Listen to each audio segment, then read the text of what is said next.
और इस वक्त की बेहद अहम खबर सुशांत सिंह राजपूत केस मामले से जुड़ी हुई।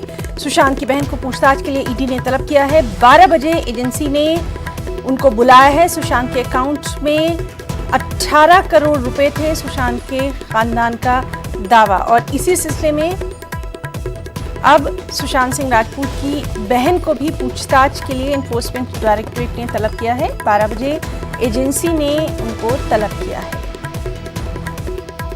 आपको बताएंगे, सुशांत के खानदान का लगातार दावा है कि सुशांत के अकाउंट में 18 करोड़ रुपए थे और उसी सिलसिले में अब लगातार पूछताछ की जा रही है और अब सुशांत की बहन से भी ईडी पूछताछ करेगी।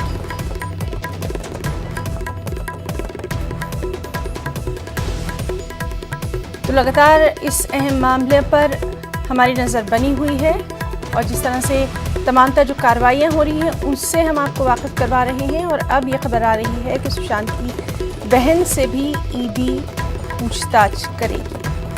तकरीबन 12 बजे ईडी ने सुशांत की बहन नीतू को तलब किया है।